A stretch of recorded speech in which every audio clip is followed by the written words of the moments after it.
already Thursday. It's been busy at work. Yesterday started the taster lessons for the year 10s to think about their electives for year 11 in an effort to give them a good idea of what the class is going to be about, to reduce the number of kids who keep changing classes at the start of the year. Now, my group yesterday, I'm pretty sure I bored them senseless in construction. I really covered some of what you will do at the very start of the course, going through, here's the way the course is laid out. But I also introduced them to every single website that we have to sign into at the start of the year. It has reduced because the LLN robot, the literacy and numeracy testing, it's actually been incorporated into Evidence Central now. So the kids do the induction page and the LLN robot is part of that page. There is always still kids who don't do it. All these little tick boxes that you just got to do to make your way through the course, because the course is very heavily paperwork based. Well, I say paperwork because a lot of it's online now. Evidence through testing and me ticking off after observation or questions or that sort of thing. I actually did one of the questioning parts with a year 11 student the other day because I would normally have them in the morning.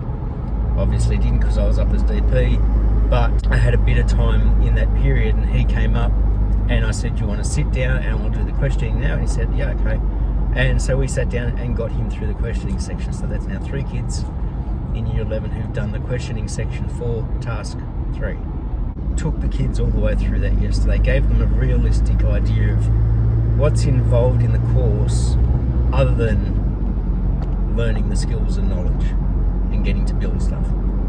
I have another group this morning, first period, because there was a crossover in the kids who had chosen to find out about construction and timber. They did timber yesterday while I was doing construction, so they did it with my other teacher.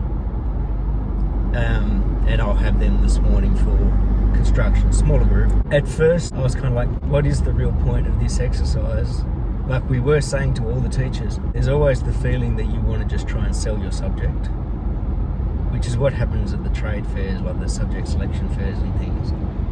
This was meant to be a regular lesson. I just happened to pick one of the boring lessons because that is the ones that the kids tend to just switch off in, but you can't because of the evidence-based nature of it, the fact that they've got to be able to work a little bit independently to do the quizzes on their own. Really hammered home the work placement. If you don't think you're going to be able to go out and do work placement, then really don't choose this subject because that will stop you from graduating. From what I heard from some of the other lessons, it seemed to go pretty well. But the lesson that my food teacher told me about that she'd had prepared and had done with the kids, she had to do it twice, but she'd already done it once in the morning.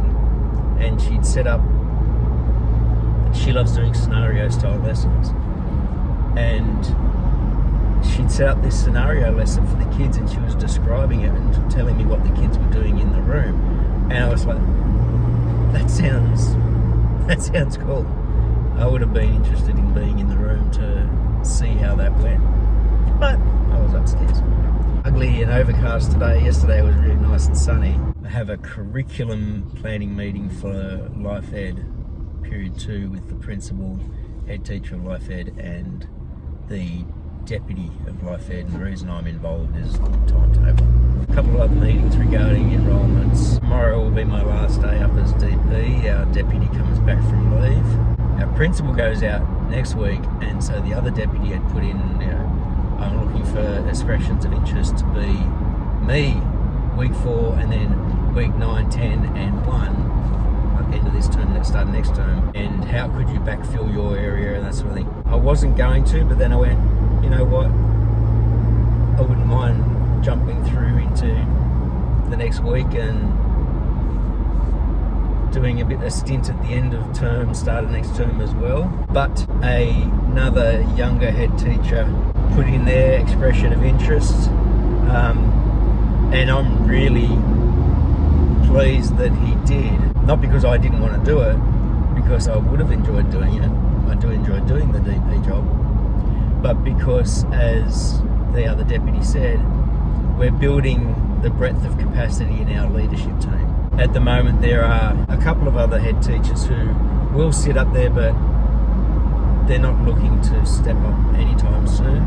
I guess I'm one of the ones who is looking at stepping up at some point soon. You need to get that experience. You need to see what it's like up there day to day, all the things that happen up there, the ins and outs. And I know when this guy had to do the job in the past, he was kind of like, I'm only just a new head teacher, I can't be up there yet. He then afterwards said that it was an eye-opener to see the other side of the coin. He can see the help that you can do up there and all of that. I'm glad that he got it. It means that I'm back with my classes. I'm sure my classes are going to be incredibly pleased. The feedback I've had, though, has been that they've been pretty good. They've come to see me every now and then asking when I'm coming back. Year 12 are still in their exam weeks, so they can start back next week as well. So it turns out that the idea for the floor in here was crap. It moved too much and my wife didn't like the feel of it underfoot. What I'm doing is, and I realised I'd actually made a mistake in the way I was working it out, because it turns out that point right there, that's the highest point in the room, and it goes down towards that, and you can see I've started sort of doing that. That is actually the furthest down. When you go over to there, this MDF here is 9mm. I had some at school. Remember that? You might remember if you've seen other videos when they were throwing out all the material from the library, and there were stacks and stacks of framing material and stacks of this 9mm MDF 600mm wide. Quite a lot of pieces that are like 2400 long. Almost would have done the whole room, but there's nowhere that's that wide all the way. I've already put down one layer of 9mm around there. If you see these little black lines on the ground, that's where a 9mm piece. I sit my straight edge right up on top here, and I used my level on top of this to figure out the levels all the way around the exterior of the room, and then I use this thing underneath with this going out to the side, and I just drag it through until it really wants to stop.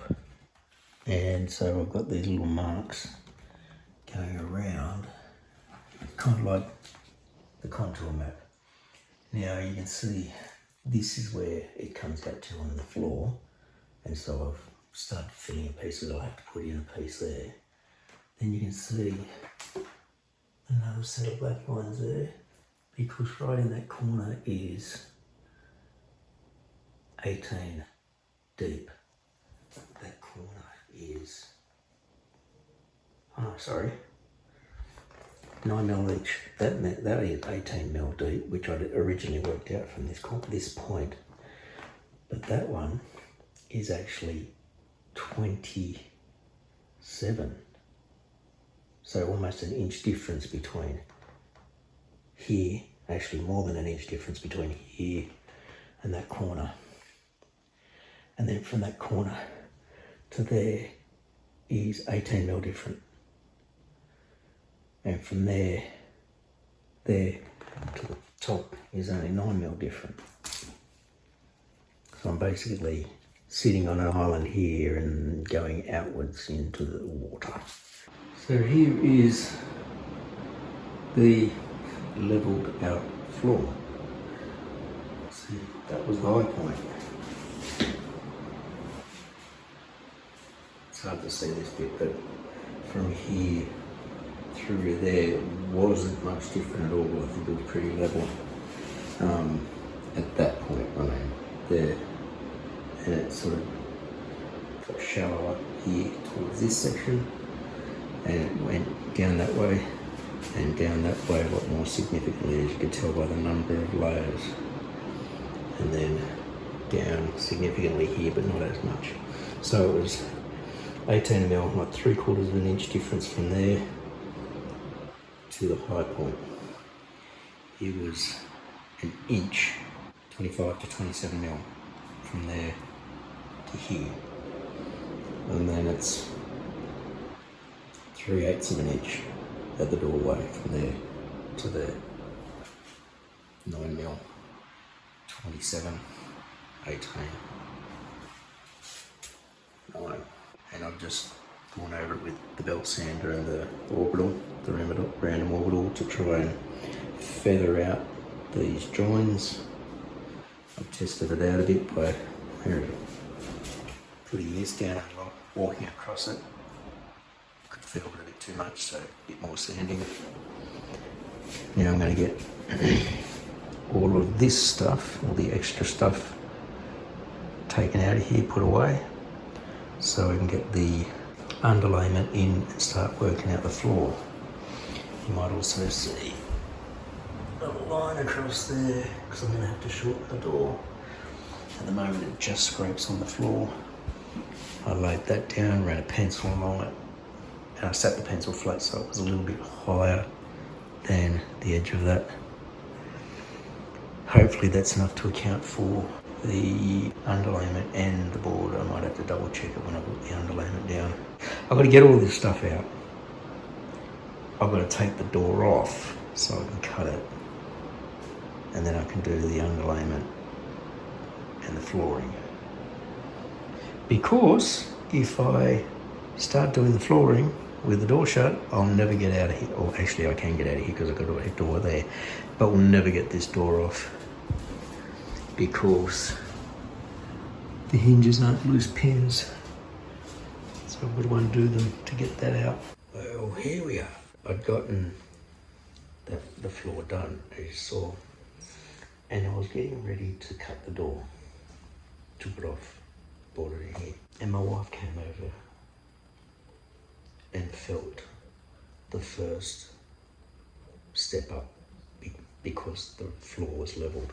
And she said, I'm going to trip up this, because on top of that you'd be adding another 9.5mm, so 3/8 of an inch on top of that. So it'd be a 3/4 of an inch step into the room. And even with the fact that the subfloor was at the same level as the padding in the carpet out in the hallway. But yeah, you'd end up stepping up. So, here we are.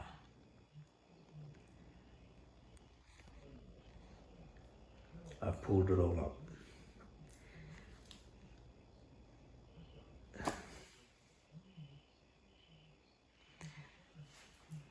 It's better to just have a 3/8 of an inch or a 9.5mm entryway, because that will be the same height as the carpet with the padding under it. And then we'd have a slight slope.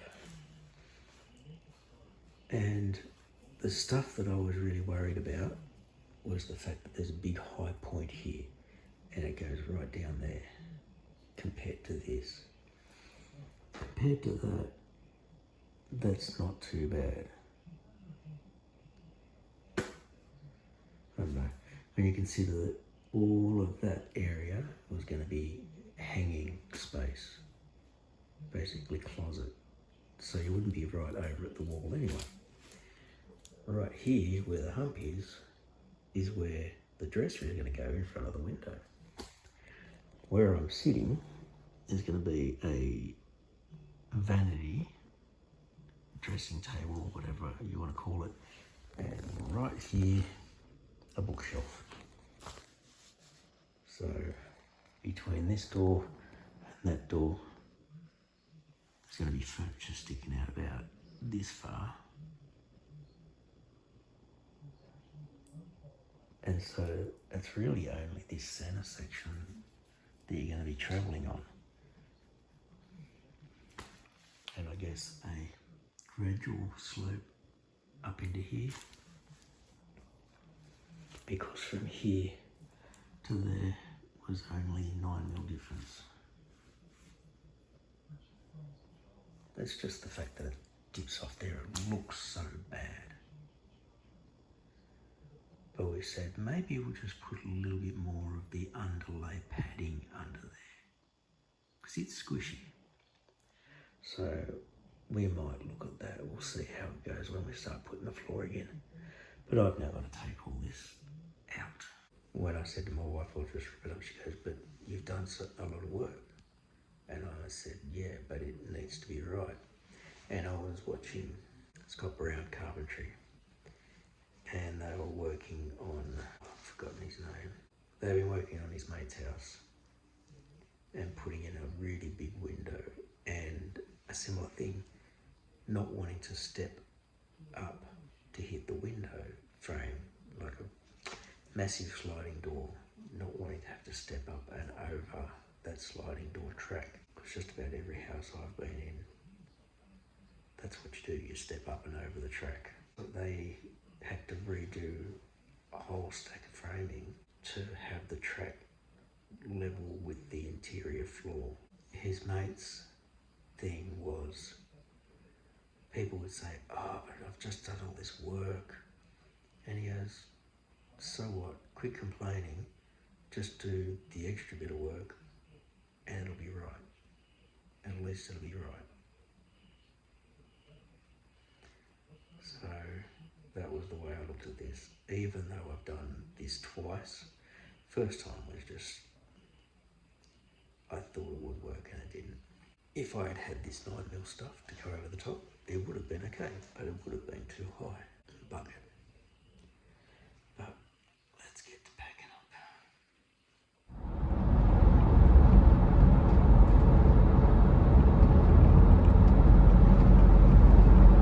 Monday morning, beautiful sunny day after it rained all weekend.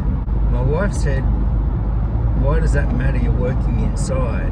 If I want to cut up stuff and carry stuff from under the house up to where I was working, I've got to go outside. And it also meant the first thing I did when I got home from work on Friday was unload everything out of the back of the truck that was sticking out of the back of the truck to make sure that it didn't get wet when it rained overnight. And it did start raining overnight and rained all weekend. But anyway, we saw how my weekend turned out with everything. Anyway, in the long run, I'm trying to level out the floor with timber as I've done downstairs. The point my wife made about downstairs, because when I did the lounge room dining area, I did the whole floor, which had a big sag dip in the middle. In doing that, it's one big area.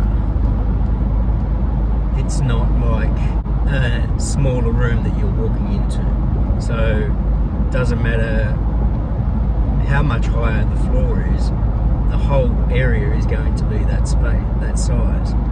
And it even led into the kitchen, which had been raised by levelling out and tiling.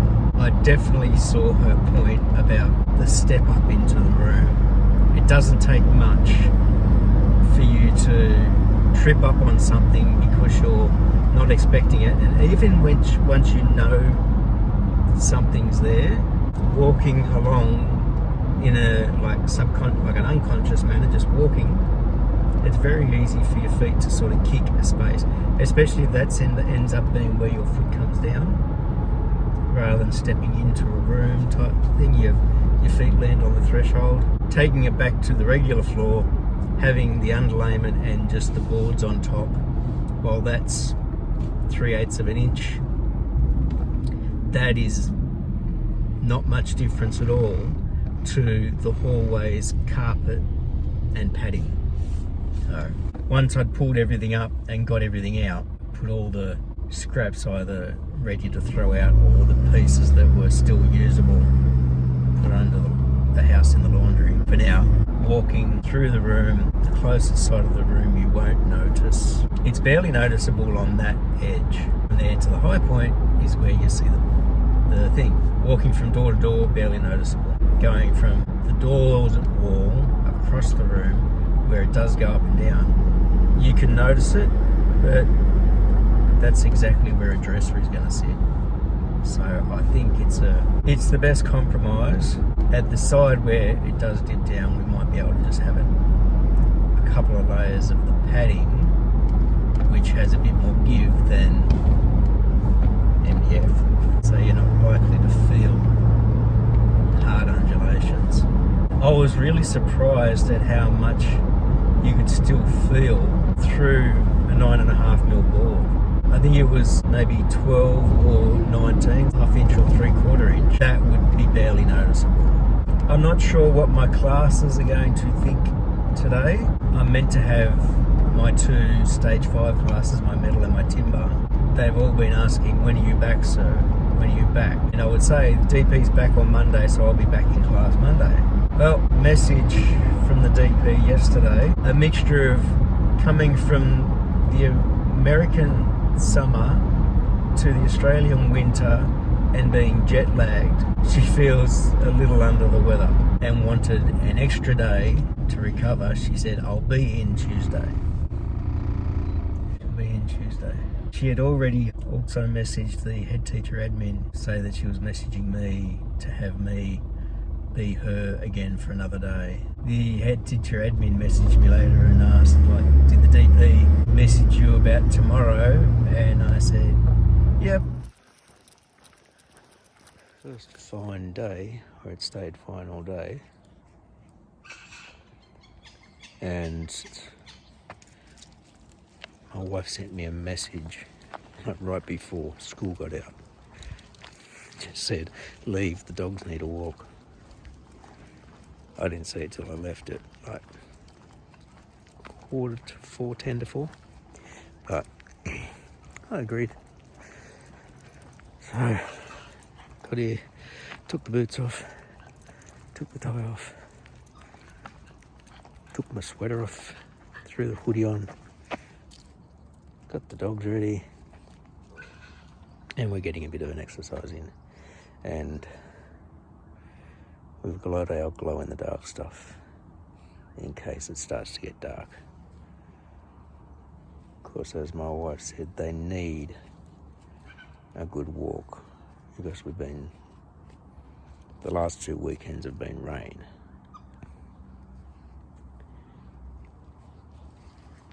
And I've been late most days after work, so